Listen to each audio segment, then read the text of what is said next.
अस्सलाम वालेकुम वरहमतुल्लाहि वबरकातुहू। प्यारे बच्चों, आज मैं तारीख में यानी माहौलती मुताले में सबक नंबर 2 लेकर आया हूँ, संतों की तालुमात। पिछले सबक में मैंने आपको बताया था महाराष्ट्र शिवाजी से पहले, और उसी में मैंने बता दिया था कि अगला सबक रहेगा संतों की तालीमात। ये संतों की तालीमात शिवाजी की ज़िंदगी में क्या क्या तब्दीली लाई, ये बहुत मायने रखते हैं। तो आज के सबक में हम देखेंगे संतों ने क्या क्या तालीमात दी। दुनिया का कोई भी मजहब हो, वो हमेशा अच्छी तालीम देता है, अच्छी ही बातें बताता है। तो संतों ने कौन कौन सी तालीमात दी, आज हम इसके सबक में देखेंगे। महाराष्ट्र में श्री चक्रधर, संत नामदेव, संत ज्ञानेश्वर, संत चोखा मीणा जैसे कई संत हो गुजरे हैं। इनकी तालीमात को समाज के मुख्तलिफ तबकात से आने वाले संतों ने आगे बढ़ाया। संत गुरोबा, संत सावता, संत नरहरी, संत एकनाथ, संत शेख मोहम्मद, संत तुकाराम, संत नीलूबा वगैरह का शुमार ऐसे ही संतों में होता है। ये सारे संतों के नाम है जिन्होंने महाराष्ट्र के अंदर जो है अपनी तालीमात दी, लोगों को सिखाया कि किस तरह से एक दूसरे की मदद करना चाहिए। इसी तरह संत जनाबाई, संत सवेराबाई, संत निर्मलाबाई, संत मुक्ताबाई, संत कान्हू पात्रा और संत बेहिनाबाई शिवकर का शुमार भी संतों के इस ग्रुप में होता है। जहाँ जो है मर्द में जो है वो संत थे, वहाँ औरतों में भी संत थे जिन्होंने महाराष्ट्र में तालीमात लोगों को दी। क्या तालीमात दी उन्होंने? तो उन्होंने लोगों को रहम, अदम तशद्दुद, अहिंसा, दूसरों की भलाई, खिदमत। देखो ये संतों ने क्या तालीमात दी? लोगों पर रहम, अदम तशद्दुद यानी अहिंसा की तालीम, दूसरों की भलाई, खिदमत, मसावत और भाईचारा जैसी खूबियों की तालीम दी। इन संतों ने लोगों के दिलों में मसावत का जज्बा जगाया। मसावत यानी कोई छोटा कोई बड़ा नहीं, सब बराबर है, और बताया कि कोई छोटा या बड़ा नहीं बल्कि सब इंसान बराबर है। इसी तरह महाराष्ट्र में समर्थ रामदास ने अपना काम अंजाम दिया। अब यहाँ पर श्री चक्रधर की तस्वीर देख रहे हैं आप, यहाँ पे श्री चक्रधर स्वामी, तो इनके बारे में पढ़ेंगे। श्री चक्रधर स्वामी बुनियादी तौर पर गुजरात के एक शाही घराने के शहजादे थे। देखो शहजादे थे ये। बैरागियों का लिबास पहनकर महाराष्ट्र में आए, गुजरात से महाराष्ट्र के अंदर आए।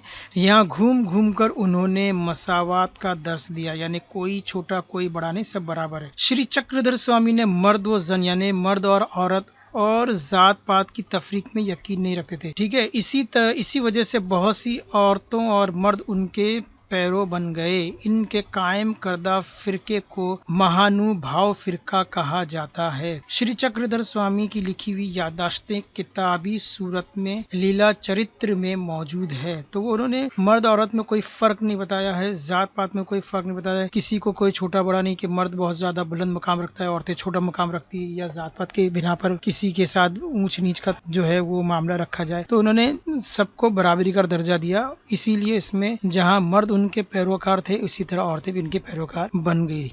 अब उसके बाद दूसरे संत है जो मशहूर है बहुत, संत नामदेव। संत नामदेव को विट्ठल से बड़ी अकीदत थी। विट्ठल उनके एक भगवान का नाम है, उनसे बड़ी मोहब्बत थी। वो एक देहात नरसी के रहने वाले थे। संत नामदेव ने कई अभंग लिखे और कीर्तन करके लोगों को बेदार किया। उन्होंने पूरे महाराष्ट्र में घूम घूम कर भागवत धर्म फैलाया और लोगों को भक्ति की तालीम दी। लोगों के दिलों में मजहब की हिफाजत करने और भक्ति के रास्ते पर चलने का जज्बा बेदार किया। आगे चलकर संत नामदेव ने पूरे भारत का दौरा करके मजहब इंसानियत का पैगाम पहुंचाया। दुनिया में सबसे बड़ा मजहब क्या है? इंसानियत का मजहब। तो यही पैगाम जो है संत नामदेव ने पहुंचाया। पंजाब जाकर उन्होंने लोगों को मसावत की तालीम दी। हिंदी में भजन लिखे। उनके कुछ भजन आज भी सिखों की मजहबी किताब गुरु ग्रंथ साहब में मौजूद है। महाराष्ट्र में इनके अभंग बड़ी अकीदत के साथ घर घर में गाए जाते हैं। देखो दोनों भी जो है श्री चक्रधर स्वामी ने भी मसावत का दर्श दिया है और संत नामदेव ने भी मसावत का दर्श दिया है। अब आते हम संत ज्ञानेश्वर। संत ज्ञानेश्वर आपे गांव के रहने वाले थे। सोपान देव और निवृत्ति नाथ इनके भाई थे।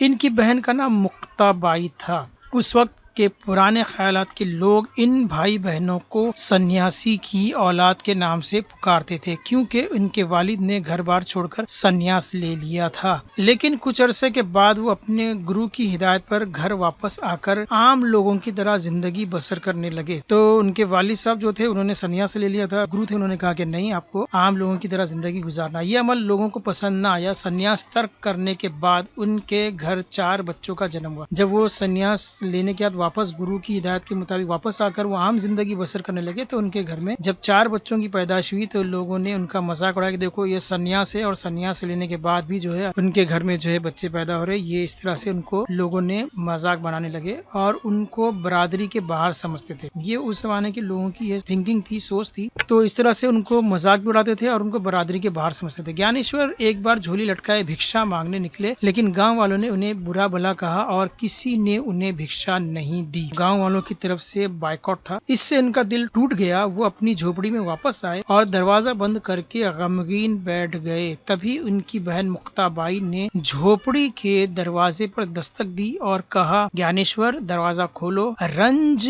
और अफसोस से काम नहीं चलेगा। गमगीन बैठे रहे तो दुनिया की भलाई कौन करेगा। ये उनकी बहन थी जिन्होंने ज्ञानेश्वर को ये बात बताई, जिसकी वजह से ज्ञानेश्वर ने उस दरवाजे को खोला और उन्होंने फिर तालीमात का सिलसिला शुरू किया। बहन की इस नसीहत ने ज्ञानेश्वर की हिम्मत बंधाई। वो अपना दुख भूल कर लोगों की खिदमत में लग गए। उस वक्त गरीबों और पसमानदा लोगों के साथ मजहब के नाम पर नाइंसाफी होती थी। उन्होंने लोगों को पुरजोर नसीहत की, ईश्वर से अकीदत रखो, हर एक से यकसा सुलूक करो, दुखियों की मदद करो, उनके दुख को दूर करो। इनकी नसीहतें पिछले 700 सालों से महाराष्ट्र के कोने कोने में गूंज रही है। देखो कितनी अच्छी बातें जो है ज्ञानेश्वर ने बताई। ईश्वर से अकीदत रखने का कि ईश्वर के ऊपर भरोसा रखो, उनके ऊपर अकीदत रखो, उनके ऊपर भरोसा रखो, हर एक के साथ एक जैसा सुलूक करो, किसी के साथ ये सुलूक किसी के साथ वो सुलूक ना करो। जो बेचारे गरीब है, दुखी है, उनकी मदद करो, उनके दुख को दूर करने की कोशिश करो। और ये तालीमात जो है पिछले 700 साल से महाराष्ट्र में कोने कोने में गूंज रही है। उस जमाने में मजहबी मालूमात संस्कृत किताबों में बंद थी।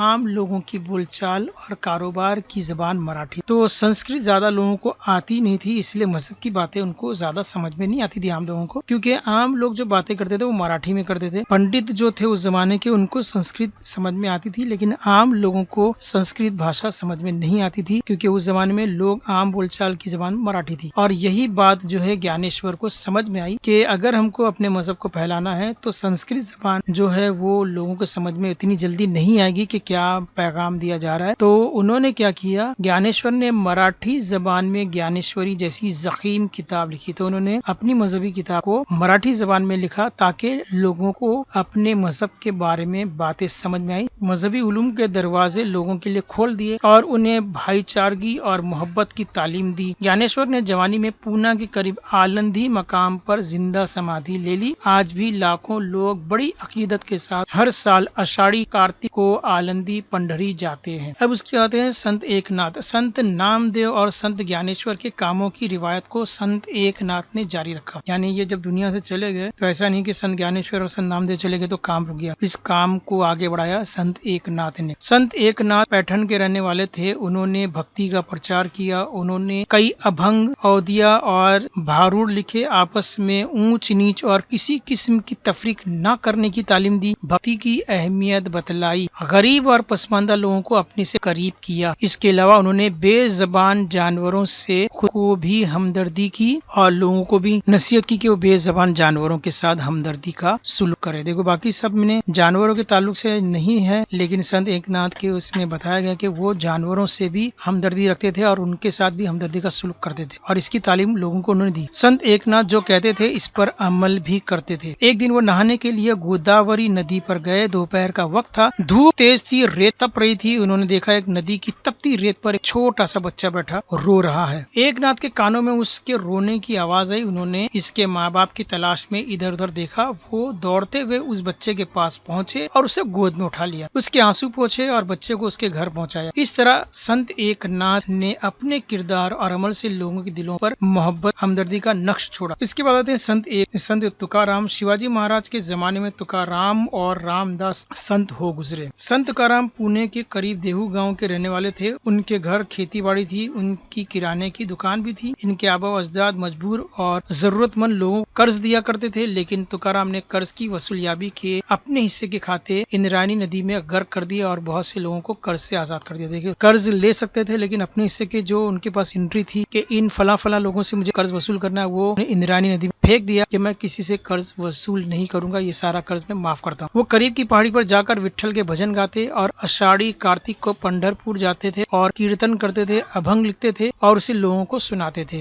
हजारों लोग उनका कीर्तन सुनने आते। शिवाजी महाराज भी उनके कीर्तन में शरीक हुआ करते थे। संत तुकाराम लोगों को हमदर्दी, माफी, शांति और मसावत की तालीम देते थे। देखिए, संत तुकाराम भी मसावत की तालीम देते थे कि किसी तरह की कोई तफरीक न की जाए। वो कहा करते थे, वो इंसान नेक है, बड़ा है और फरिश्ता सिफत है जो दुखियों को अपना समझे। आमतौर पे लोग जो दुखी रहते हैं उन लोग से लोग पीछा छुड़ाते हैं, है ना। जब अमीर होते हैं तो सारे लोग अपनी दोस्ती दिखाते हैं, जैसे गरीब हो जाए तो लोग उनका पीछा छुड़ा देते हैं, पहचानते नहीं। लेकिन यहाँ पर संत तुकाराम क्या करें, वो इंसान नेक है, बड़ा है और फरिश्ता सिफत है जो दुखियों को अपना समझे। अपनी इस नसीहत को उन्होंने लोगों के दिलों पर नक्श कर दिया। इनके दिलों में इंसानियत का जज्बा बेदार किया। लोग तुकाराम की जय जयकार करने लगे। आज भी महाराष्ट्र में हर तरफ ज्ञान बा तुकाराम का नारा सुनाई देता है। ज्ञानेश्वर ही को ज्ञान बा कहा जाता है। आज भी तुकाराम गाथा घर घर में पढ़ी जाती है। अब आखिर में आते हैं संत समर्थ रामदास। उसी जमाने में महाराष्ट्र के कोने कोने में रामदास के नारे जय जय रघुवीर समर्थ, ये उनका नारा था। समर्थ रामदास का जय जय रघुवीर समर्थ की गूंज सुनाई देती थी। मराठवाड़ा में रामनवमी के दिन गोदावरी के किनारे पर वाक़ एक गांव जाम्ब में उनका जन्म हुआ। रामदास का असल नाम नारायण था, मगर वो खुद को राम का दास कहा करते थे। उन्होंने अपनी किताब दास बोध के जरिए लोगों को बड़े कीमती उपदेश दिए, अच्छे ख्यालात, अच्छे अमल की तालीम दी। उन्होंने लोगों को ताकत की कदर व कीमत समझाने के लिए जगह जगह हनुमान के मंदिर बनवाए। उनकी नसीहत के हरकत और ताकत में बरकत और कामयाबी, यानी अगर आप मेहनत करोगे तो ही जो है आपके अंदर ताकत भी आएंगी, बरकत भी आएंगी और कामयाब बनेंगे। अगर आप सुस्त और आलस में रहेंगे तो आप कभी कामयाब नहीं बन सकते। ये जो है समर्थ रामदास की तालीम थी। उन्होंने लोगों को नाइंसाफी के खिलाफ मुत्तहिद होकर लड़ने के लिए उकसाया। इससे उस वक्त के लोगों को काफी हौसला मिला। संतों और बुजुर्गों की तालीम से लोग बेदार हो गए, मजहब का एहतराम बढ़ा, लोगों ने अपने आप पर भरोसा करना सीखा। शिवाजी महाराज ने मुल्क में स्वराज कायम करने के लिए संतों की तालीम से पूरा फायदा उठाया। तो ये जितनी तालीमात थी, ये सारी सिफतें शिवाजी के अंदर थी, इसीलिए वो एक कामयाब बादशाह बने और उन्होंने अपनी हुकूमत कायम की, स्वराज। और आज भी जो है पूरे महाराष्ट्र में बहुत ही इज्जत के साथ शिवाजी महाराज का नाम लिया जाता है और उनको। तो ये संतों की तालीम का सबक आपको उम्मीद है अच्छी तरह से समझ में आया होगा। तो तमाम साथी से गुजारिश है कि चारूम के तलबा को इस सबक को उन तक पहुंचाए ताकि बच्चों को ये सबक अच्छी तरह से याद हो जाए और उनके समझ में आ जाए। मिलते हैं अगले सबक में, तब तक के लिए अल्लाह हाफिज, खुश रहो।